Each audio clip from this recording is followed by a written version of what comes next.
What's up, everybody? It's Dr. Funk. Thanks for tuning in to part 2 of choosing a location for your business. Part 2 is going to be focused on expansion.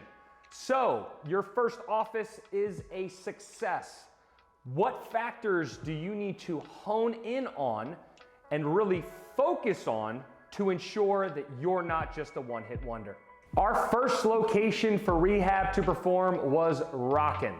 We had honestly blown the doors off of any forecasting that I had put forth with regards to revenue and profitability. We were also generating a ton of 5-star reviews, letting us know that it was not just about the finances, but there was also a quality service being provided. We had gotten to a point where we thought that we had something special and we wanted to try and do it again. So, the two things that we did, and I would argue that these are the most important, is to just figure out where and how far your patients or customers are coming from to access your company. What this meant for us was looking at two separate things. It was looking at the density of an area in which people lived that were accessing or driving to our company, as well as the average radius.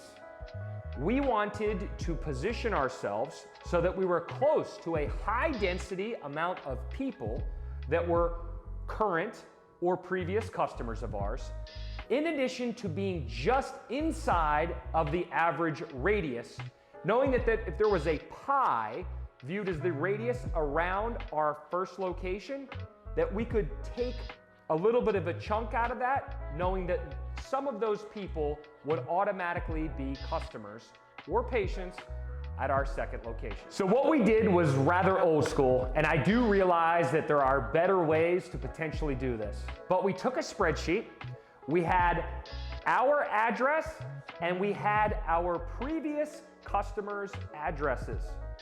What we did with that information is we plugged that into MapQuest, and we figured out the distance between our office and their drive from home.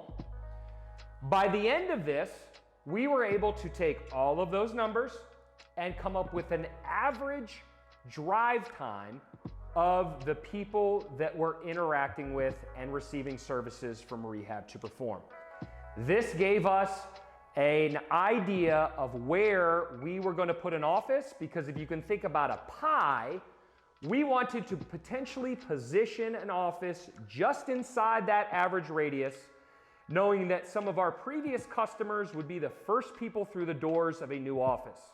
So that pie would potentially be cut from, and those people would instead be going to R2P2 instead of R2P1.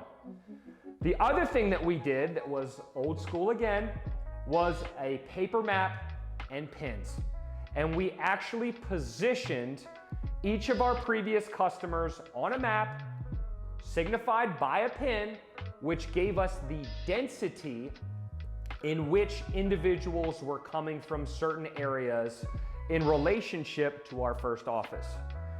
With the information from the average radius and having a high density amount of people in a certain area, we were able to make a decision on what was our second office, which was in Germantown, Maryland. Now, some other factors absolutely played into this. We were by a Wegmans again. We were within less than a mile of a major highway, which is 270. We were in a city in which actually has over 100,000 people. So from a population density standpoint, we checked that box as well. We also were in a lot of areas in which people were interacting with commercial entities or companies and businesses.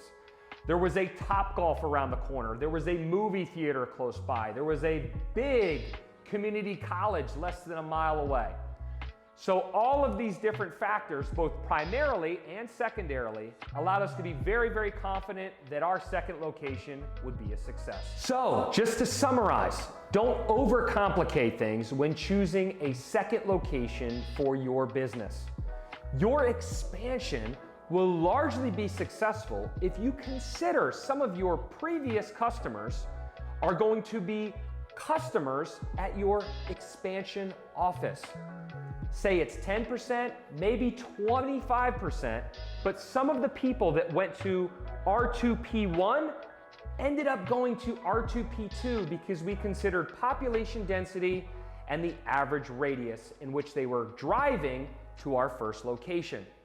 When you couple that with the fact that you're considering the overall amount of people in and around the area of your second office, you are choosing an office in which is close to other commercial establishments, other companies and businesses, as well as choosing a location that is very easy for people to get to. You will undoubtedly have a home run for the second office wherever you choose.